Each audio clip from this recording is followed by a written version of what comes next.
La maison de retraite, l'une des plus belles chansons de votre nouvel album. Michel Jonas, vous avez souvent chanté les amours perdus, dites-moi, l'amour qui s'évapore, ou les amours fugaces, les éponges mouillées. Là, vous en êtes au stade de l'amour éternel. Oui, c'est vrai, c'est drôle ça. D'ailleurs, il y a un lien entre ces deux chansons que vous venez gentiment de passer, entre Traverser la mer à la nage et la maison de retraite, c'est-à-dire la force que vous donne un amour inconditionnel et qui ne dépend pas des circonstances, de l'âge. Voilà, effectivement, l'amour éternel qui lorsque l'autre remplit votre vie, quoi, lorsque l'autre est le centre de votre vie, ça vous donne une force. Vous vous sentez capable de tout, et puis il y a aucune peur. C'est ça qu'elle dit en fait, cette maison de retraite, c'est-à-dire que ça balaye toutes les frontières, toutes les barrières, et en particulier la peur, et même cette peur terrible qu'ont beaucoup de gens, je m'en suis rendu compte, de vieillir, de s'affaiblir, de s'amoindrir, et donc de peut-être ne plus pouvoir s'aimer si on se reconnaît plus, si on perd la mémoire, etc.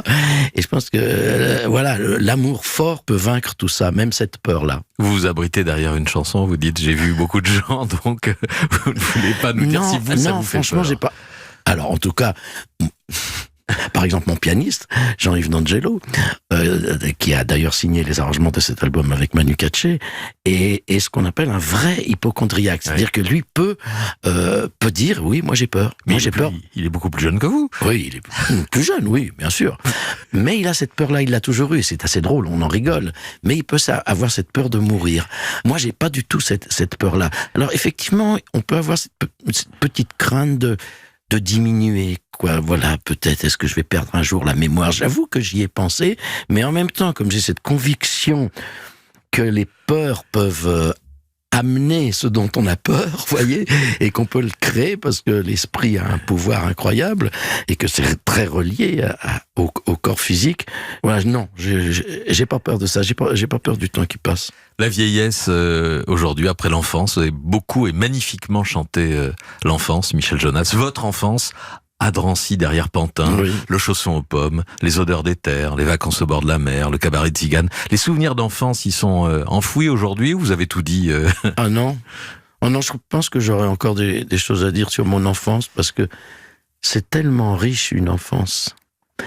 Moi, j'ai adoré ça, et puis j'étais dans cette idée de bonheur, d'état de bonheur, que je me rappelle, je me faisais cette réflexion-là, mais c'était pas une réflexion comme on peut en faire quand on est adulte avec des mots qui viennent du mental, etc. Mais pour moi, la vie était quelque chose qui allait me faire des cadeaux tout le temps, qu'on était sur Terre pour être heureux, pour vivre le bonheur, et que la vie, c'était ça. Voilà. Alors après, avec le temps, évidemment, j'ai appris ce que c'était que les douleurs, que, vous voyez, à commencer par celle qui avait traversé ma famille, ma propre famille, mais en même temps que l'état de joie et de bonheur est quelque chose de...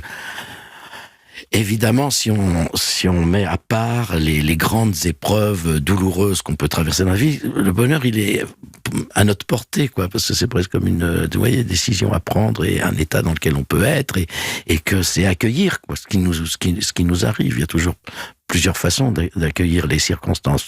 Croire que, d'ailleurs, il y a une chanson dans l'album sur le bonheur, Oui. et qui frappe à la porte, pour dire qu'on a tendance à croire que le bonheur peut dépendre des circonstances. Alors, dans certains cas, oui, évidemment, que quand on souffre dans son corps, par exemple, quand on a mal aux dents, ou quand on traverse une épreuve très douloureuse, oui, c'est un petit peu difficile de vivre la joie. Mais sans ça, ce serait dommage de passer à côté, quoi. Bon, j'ai la réponse à ma première question. C'est quoi une chanson de Jonas? C'est une façon de mettre des mots simples sur des sentiments profonds?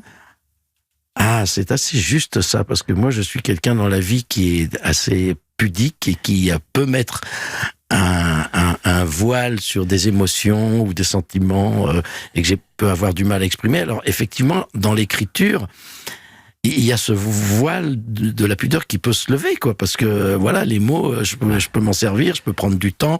Voilà, je suis pas comme, vous voyez, je suis pas pris dans un stress de qu'est-ce qu'il faut que je dise, comment je vais faire, comment je peux exprimer ça, est-ce que je vais pas blesser, est-ce que comment l'autre va le prendre, etc. Donc effectivement, je me sens plus proche de mes émotions profondes et de ce que je suis vraiment à l'intérieur de moi à travers les chansons que dans la vie quotidienne.